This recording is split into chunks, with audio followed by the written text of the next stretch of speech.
చూసి పేర్లు చెప్పేయటం, జస్ట్ ముఖం చూసి పేరు చెప్పేయటం, డేట్ ఆఫ్ బర్త్ చెప్పడం, ఏ సమస్యను అడగడానికి నా ముందు కూర్చున్నాడు అది కూడా చెప్పేయడం, ఇలా జరుగుతుందా? It is very wonder. మీరు కొత్తగా వచ్చారా ఈరోజు? ఇలా కూర్చోండి, ముఖం అటు చేయండి, కూర్చో, సిట్ దేర్. అసలు ఏంటి నేను చెప్తున్నాడు ఏంటి, అసలు ఇట్లా ఎట్లా జరుగుతుంది, అసలు ఇలా జరుగుతుందా? Just by seeing the face can he tell about their life? By seeing the forehead how he tells everybody, many people are getting doubt.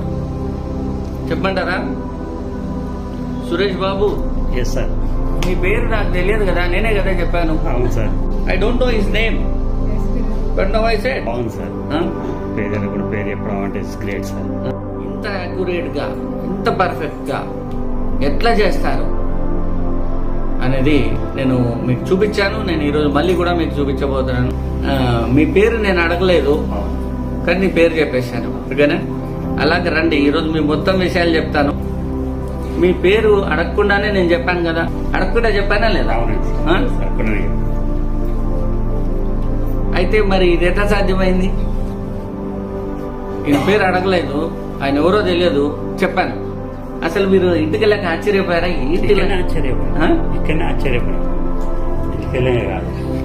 Mic ఇచ్చేస్తావా ఆయన? ఇక్కడే ఆశ్చర్యపోయారు. ఇక్కడ చెప్పగానే ఆశ్చర్యపోయాను. ఇంటికి పోయేదాకా పోదుదాకా ఇదే ఆశ్చర్యపోతూనే ఉన్నాం సార్. థింకింగ్ చేస్తూనే ఉన్నాం. ఇంటికి పోయేదాకా కూడా నిన్న మళ్ళీ వచ్చేదాకా కూడా అదే ఆలోచన.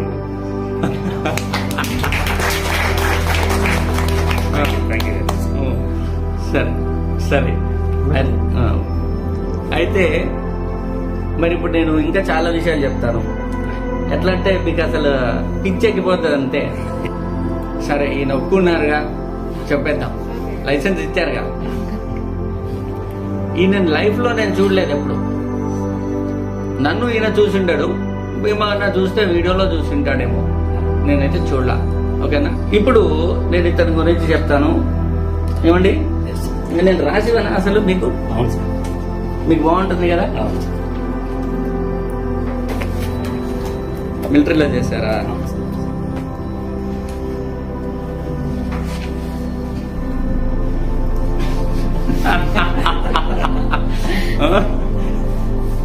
చూడండి, ఇక్కడ రాస్తాను, అక్కడ రాస్తాను, ఎందుకంటే ఇది ఇంకా బాగుంటుంది కదా.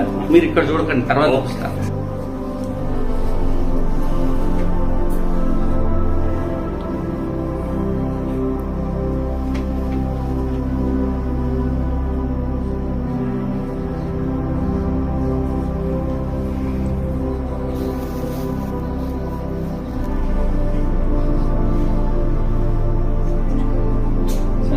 మనసులో చదవండి.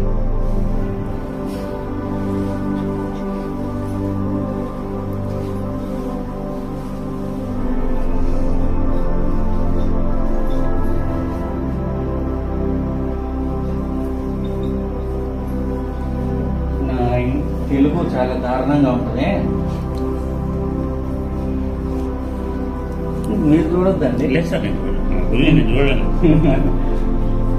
మీకు చూపిస్తారు తర్వాత.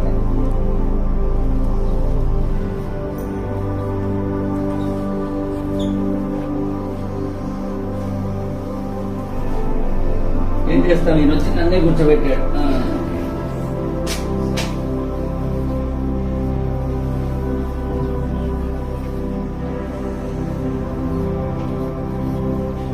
ఓకేనా? ఇంకా నేను ఎలాబరేటెడ్ రాయలేను, చెప్తాను. సరే, ఇప్పుడు ఇక్కడ ఈయన గురించి రాశాను, అది నేను చెప్తాను. తెలుగు రాని వాళ్ళకి చెప్తాను. ఈయనకి డేట్ ఆఫ్ బర్త్ అసలు లేదు, ఉందా లేదా? కట్టి చెప్పు. లేదు, ఎందుకంటే అమ్మ నాన్న చదువుకోలేదు కాబట్టి కరెక్ట్ రాయలేదు. అమ్మా నాన్న చదువుకోలేదు కాబట్టి అప్పుడు స్కూల్లో హైట్ చూసి వేసేసారు. సరే, ఇంకోటి ఏంటంటే డేట్ ఆఫ్ బర్త్ లేదు, కానీ నేను అక్కడ డేట్ ఆఫ్ బర్త్ రాశాను. అదే ఉంది. అది వినండి అప్పుడే తప్పని కొట్టద్దు. మీకు డేట్ ఆఫ్ బర్త్ లేదు, ఎందుకంటే మీ అమ్మ నాన్న చదువుకోలేదు, రైట్. కానీ నేను ఇక్కడ ఒక డేట్ ఆఫ్ బర్త్ రాశాను, ఎందుకంటే అదేదో డేట్ ఆఫ్ బర్త్ నువ్వు అనుకుంటున్నావు, ఒక డేట్ ఆఫ్ బర్త్ నువ్వు అనుకుంటున్నావు, సస్పెన్స్ లో అనుకుంటున్నావు. అది ఏం డేట్ ఆఫ్ బర్త్ చెప్పు బయటికి. 20 జూన్ 1975.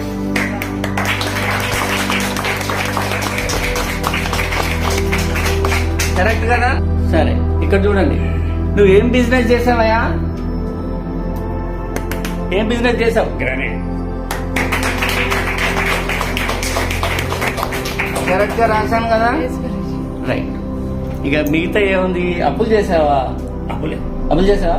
కొనలే, రావాల్సిన వస్తలు ఇస్తాను. ఆడు సతీష్ ఇవ్వడాడు, అంతే. సతీష్ నాకు ఇవ్వాల్సిన. ఆ సతీష్ అనేవాడు డబ్బులు ఇవ్వట్లేదని కూడా రాశాను ఇక్కడ, రాశానా? God bless you. ఇంకా నీకు ఇక కొన్ని సస్పెన్స్లు ఉన్నాయి, ఎందుకంటే ఇక్కడ చెప్తే బాగుండదు. God bless you. నేను అన్ని నీకు సేవ్ చేస్తాను, హెల్ప్ చేస్తాను. సో ఇదండి, ఈ విధంగా ఒక మొహం చూసి అతని పేరు రాయడం, డేట్ ఆఫ్ బర్త్ రాయడం, టైమ్ ఆఫ్ బర్త్ రాయడం, అతను ఏం బిజినెస్ చేస్తున్నాడు, అతను ఎవడు వాడి ఫ్రెండ్ వీళ్ళకి డబ్బులు ఇవ్వట్లేదు, అసలు ఈయనకి ఇంకా చాలా ఉన్నాయండి. కానీ ఇక్కడ నేను రాస్తే బాగుండదండి, ఫ్యామిలీ విషయాలు ఉంటాయి కొన్ని, రాయకూడదు. ఇవి సింపుల్ కాబట్టి నేను రాశాను.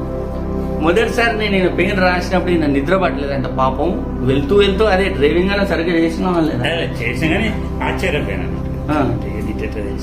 ఇట్లా తెలిసిందని ఫస్ట్ టైం. నువ్వు చిన్నప్పుడు చేసింది నువ్వు మర్చిపోయింది కూడా చెప్తావు, ఒకటి మర్చిపోకు. సో ఇలాగా ఇదన్నీ విద్యలు ఉన్నాయండి. This is all possible. This is what is మనోప్రవేశ్.